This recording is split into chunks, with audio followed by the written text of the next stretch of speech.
Gak apa-apa kan kita waktunya? Gak apa-apa. Oke, sebelumnya bismillahnya bukan. Bismillah, assalamualaikum warahmatullahi wabarakatuh. Perkenalkan, nama saya Ilham Badar Musyasi Jadi, bisa dipanggil Badar, bisa dipanggil Pres, bisa dipanggil Akang. Kalau orang Sunda, asal saya dari Jatinangor, Sunda. Tahu ke Sunda? Tahu. Ada yang tahu? Yang ada yang pernah ke Sunda? Pernah terkenal dengan apa Sunda? Kalau saya perkenalkan, nama saya Irham Samaulana, bisa dipanggil Agan, King Boss. Sama Sam. Ya, apa sih panggil mas? Namanya aja gitu ya mas. Saya dari Bandung, asli Bandung. Dan kamu kan Bandung? Gila. 1990. Nah, kebetulan kami berdua itu ada tugas dari dosen kami, mata kuliah metodologi MMP, metodologi apa? Pembelajaran. Metodologi model pembelajaran.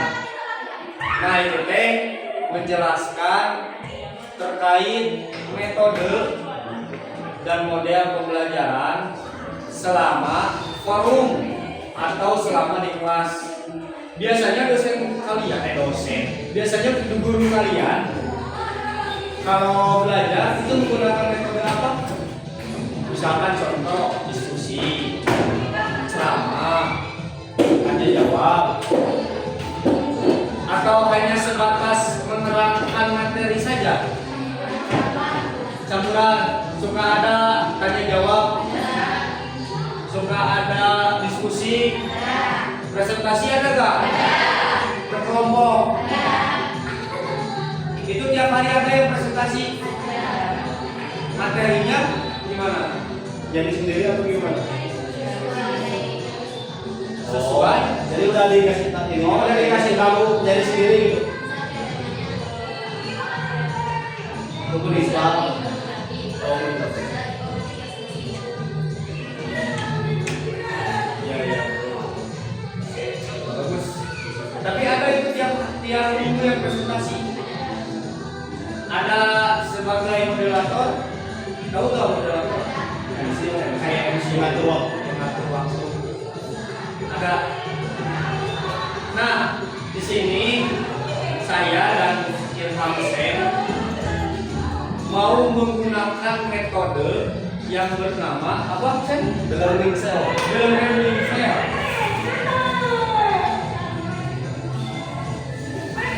Sebenarnya pernah tulisan? Sebenarnya kalian udah pada ini belum? Udah mengenal dengan metode ini? Belum?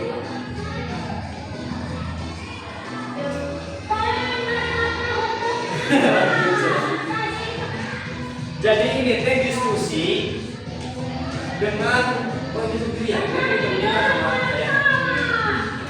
Jadi ini teh diskusi tanya jawab. Misalkan nih yang kiri mengajukan pertanyaan kepada yang kanan, terus yang kanan itu menjawab. Tetapi sesudah, misalkan di PA ini guru itu menjelaskan tentang pembatal sholat, bisa.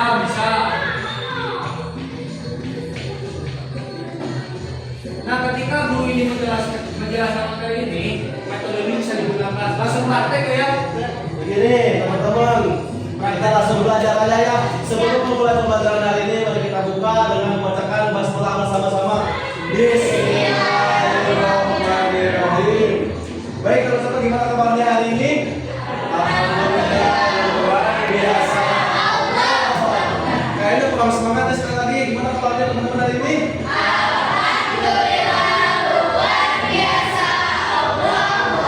Semuanya pada hadir? Ada yang nggak hadir siapa? Siti? Siti kemana Siti? Oh iya. Semoga yang sakit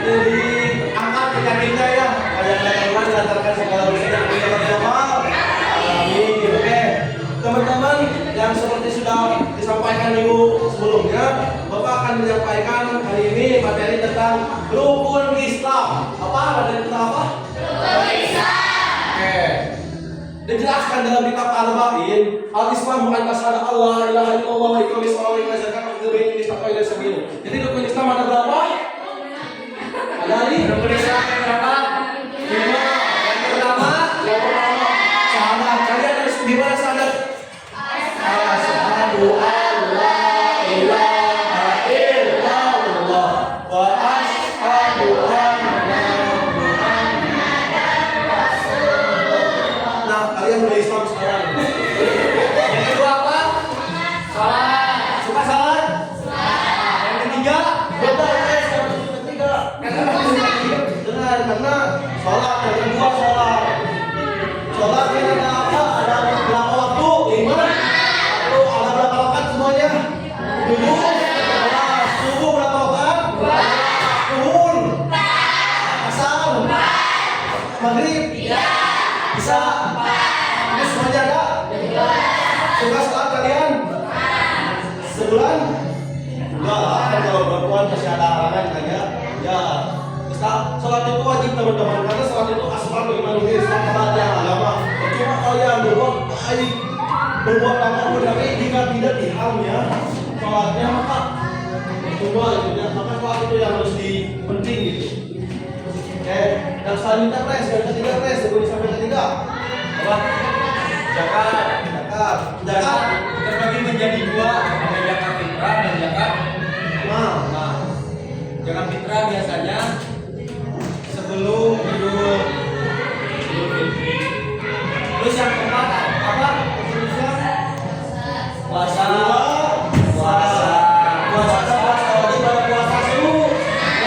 Yang wajibnya di bulan Ramadan. Yang sunnahnya yang puasa sunnah Senin kah? Ada puasa Daud. Ada puasa banyak dah. Contohnya ada itu puasa. Yang itu berapa itu banyak? 5. Atau 5 apa? Tadi aku bilang mampu. Oke, itu kan rukun Islam ya. Ada yang ingin ditanyakan teman-teman soal rukun Islam? Kamu mau nanya tapi gini? Oh enggak. Berarti udah pada paham ya tentang rukun Islam? Sudah pada paham? Paham? Alhamdulillah, berarti Bapak cukup jelas ya. Cukup jelas ya. Nah, tadi sudah dijelaskan oleh Bapak Sen terkait rukun Islam singkat, padat, jelas, akurat. Nah, sekarang langsung lanjut ke metode prakteknya langsung. Jadi tidak hanya sebatas teori doang. Tadi kan dijelaskan sama Pak Adran tentang metode learning itu dari learning cell itu kayak gimana. Nah, sekarang kita akan praktek langsung teman-teman gimana praktek learning cell. Boleh kan? Biar langsung teman-teman kan boleh kita sebelum berhadapan teman-teman buat satu pertanyaan tentang rukun Islam apa aja bebas. Buat satu pertanyaan tentang rukun Islam. Jika sudah, coba buat dulu. Contoh misalkan contoh ini. Contoh pembatal sholat. Contoh. Tapi ini pertanyaannya seputar rukun Islam. Contoh apa itu puasa? Nah itu apa yang membatalkan puasa? Contoh. Tapi ini di rukun Islam gitu, ya. Nanti dua-duanya. Nah sekarang pertama yang kanan dulu bertanya ke yang kiri bertanya ke yang kanan. Ini Coba arah berdepan. Santai. Yang kiri dulu banyak. Yang kiri dulu ya, yang kanan dulu kiri. Yang kiri. Oh yang kiri dulu ke kanan. Yang kiri ke kanan. Kamu dulu yang kanan. Mulai Sen. Boleh, mulai. Mulai. Kita coba.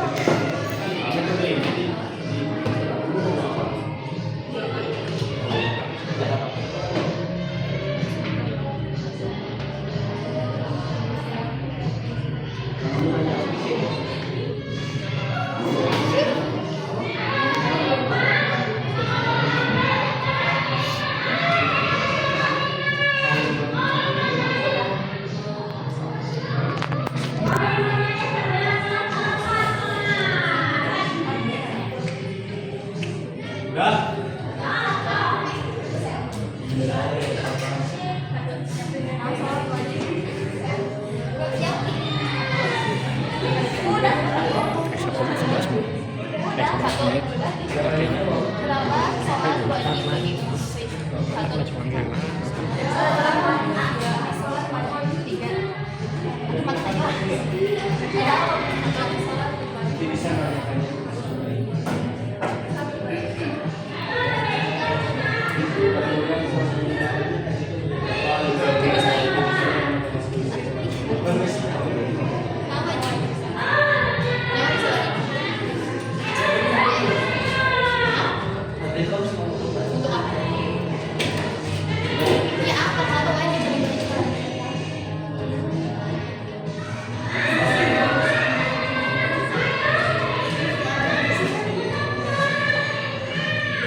Udah, teman-teman udah mulai tanya sama teman-teman. Oke, Oke. oke. Teman-teman, tadi kan udah ya metode learning cell seperti apa, lalu praktek juga sudah. Gimana menurut kalian metode learning cell? Apakah seru, apakah menyenangkan, apakah jenuh, apakah gimana gitu? Boleh ada yang berani berpendapat? Kasihkan kanan. Harus berani berpendapat dong. Masa iya gubernurnya Bapak Dewi tidak berani berpendapat?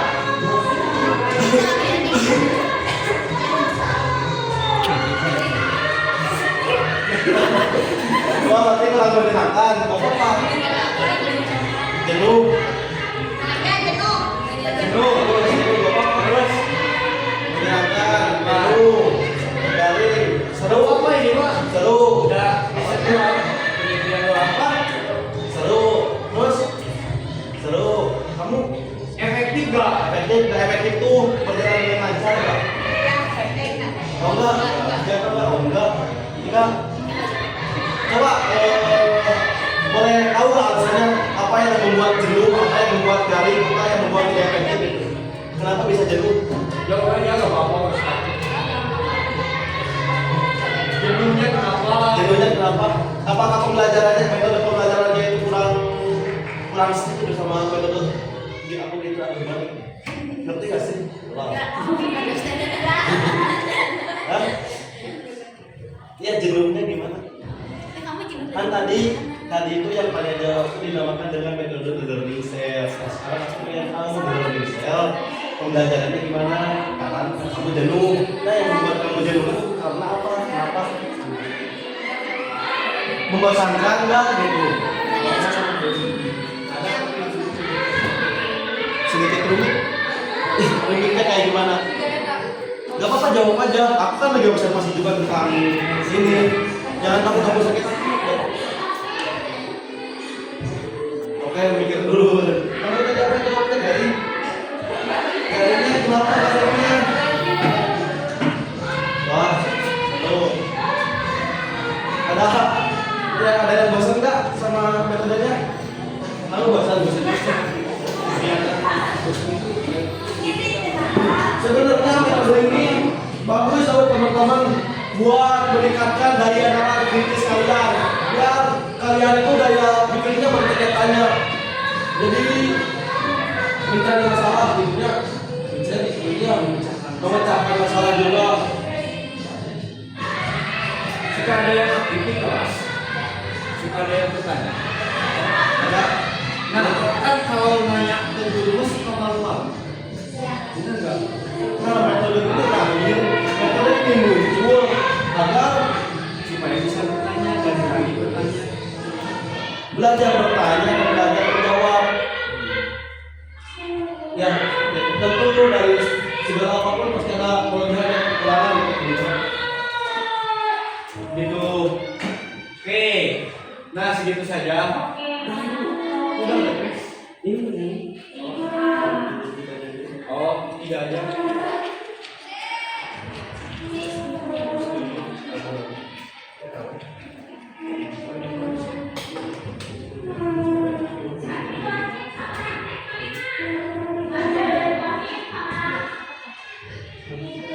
Ada pertanyaan nggak terkait metode ini? Seputar metode. Seputar metode ini ada yang ingin ditanyakan nggak? Ya, teman. Masih banyak loh metode-metode yang lain juga. Tapi kami bahwasanya tadi yang sebelumnya metode apa?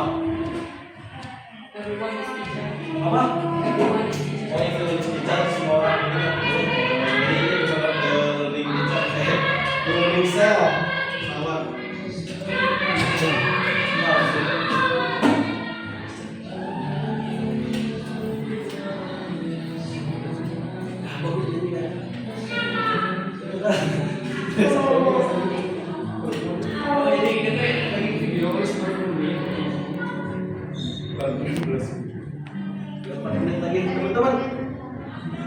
Bertanya atau bertanya, weh?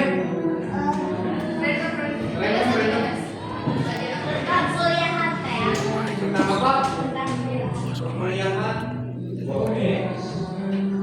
Mau nanya apa tentang? Bentar dulu.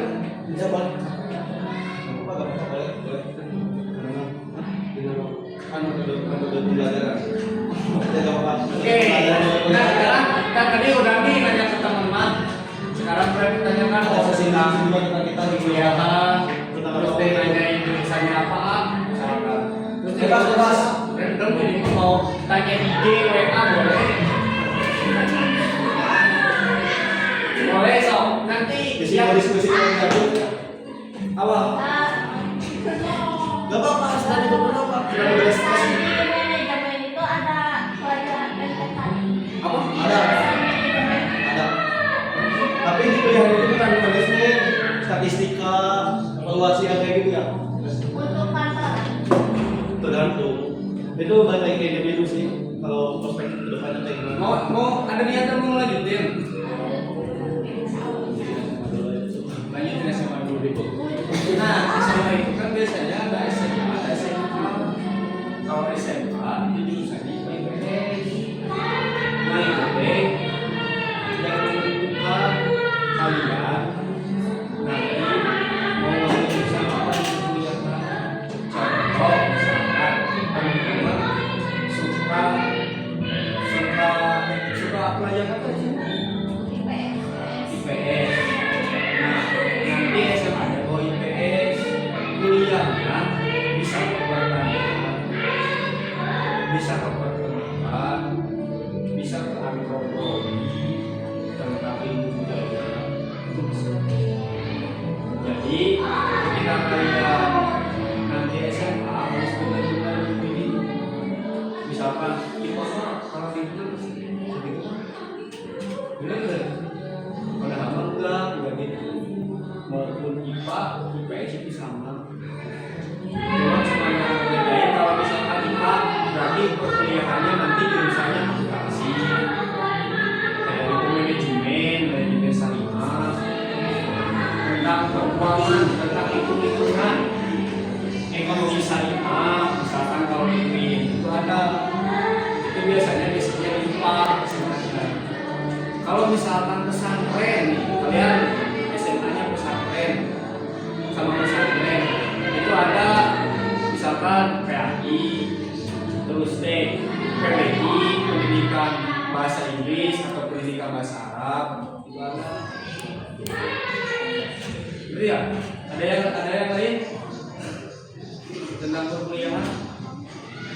Gimana sih misalkan dunia perkuliahan itu atau gimana? Atau misalkan gimana sih belajarnya kuliah itu? Bisa.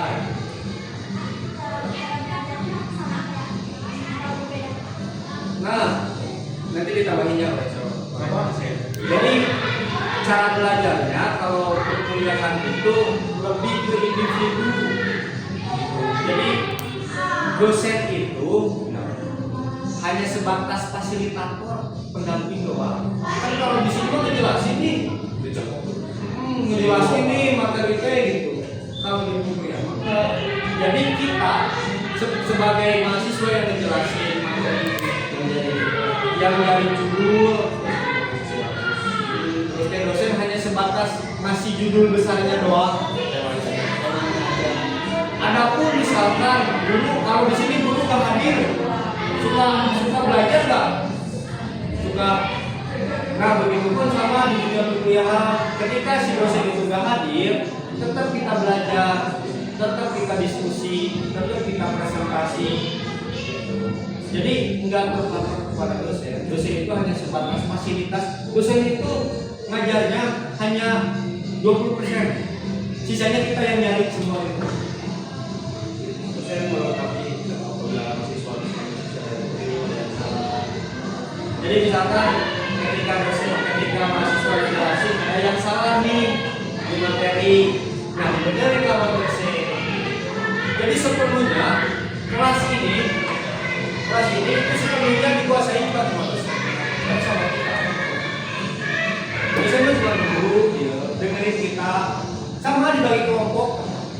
Nanti dibagi kelompok nih, misalkan saya pertemuan kedua, saya pertemuan ketiga, dibagi kelompok. Dosen itu cuma sebatas fasilitator doang. Tapi seru, dunia kerja ini seru, sumpah seru asli. Karena teman-teman kalau bisa lihat setiap hasilnya dikasih. Kuliah itu gak mahal, itu murah. Banyak kok beasiswa, sumpah bener. Ada yang lain? Pertanyaan yang lagi?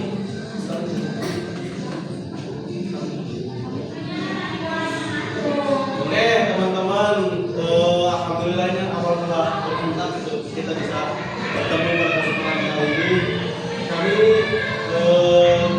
saya dan Mia Ramadan mengucapkan terima kasih sebesar-besarnya kepada teman-teman semuanya karena sudah meluangkan waktunya, sudah memberikan kami kesempatan untuk menyampaikan, memaparkan metode learning cell. Semoga segala kebaikan teman-teman dibahas oleh Allah SWT. Amin ya rabbal alamin. Semoga kita semua selalu ada dalam lindungan Allah SWT. Amin ya rabbal alamin. Oke, pada akhirnya jangan lupa teman-teman harus selalu belajar dimanapun, kapanpun, sama siapapun ya. Karena setiap tempat yang kita lalui, setiap tempat yang kita datangi itu adalah kelas. Dan setiap orang yang kita temui, yang kita jumpai itu adalah guru. Ya. Jangan pernah berhenti belajar. Karena negara ini jika bukan sama kita, sama siapa lagi gitu. Kalian itu generasi emas, harapan orang tua, harapan bangsa gitu ya. Jangan pernah patah hati semacam kali ini. Apalagi jangan apa sih virus merah jambu gitu. Itu rata-rata virus yang bahaya gitu, sepele. Masalah cinta asmara. Itu kalau misalnya itu berdampak positif kepada kita, bisa memberikan semangat ya apa, tapi kan pada akhirnya rata-rata memberikan dampak negatif kalau lagu itu bukan pasti teman-teman harusnya upgrade diri, gitu, ataskan diri. Gitu. Jadi teman-teman bisa pilih, bukan dipilih gitu ya. Cuma hal yang harus dikesampingkan menurut saya ya. Motivasi. Tidak ada motivasi karena saya juga sama buat motivasi. Untuk penyemangat juga sama. Ya, banyak teman-teman males ketika teman-teman malas untuk belajar lalu leha-leha. Teman-teman harus ingat gitu orang tua di rumah gimana gitu ya. Ada yang nunggu di rumah gitu, ada yang pak kayak itu harapan itu.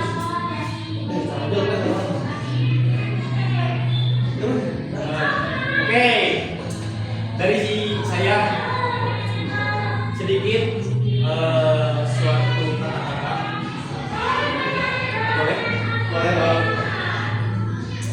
Seperti yang tadi sudah dijelaskan oleh rekan saya, saudara saya, kalian itu calon pemimpin bangsa. Yang menentukan ke depan kalian sukses enggaknya itu ditentukan ketika hari ini kalian menatap saya. Itu yang menentukan kalian ke depannya. Jadi jangan sia-siakan hari-hari kalian bereha-reha untuk sekolah minggu. Boleh sekolah minggu, tapi jangan berlebihan. Soalnya hari ini menentukan masa depan kalian. Masa depan itu bukan masa yang panjang, bukan masa yang lama. Itu sangat singkat. Kalian sekarang duduk di SMP, SMA, kuliah, nikah. Ada yang S2, S3, nikah. Jadi gunakan kesempatan hari ini sebaik-baiknya, teruslah belajar, jangan sampai menyerah, jangan sampai putus asa karena kesuksesan dari depan. Sekian dari saya Ilham Badar Syamsiani. Saya Ilham Maulana, kami pamit undur diri. Assalamualaikum.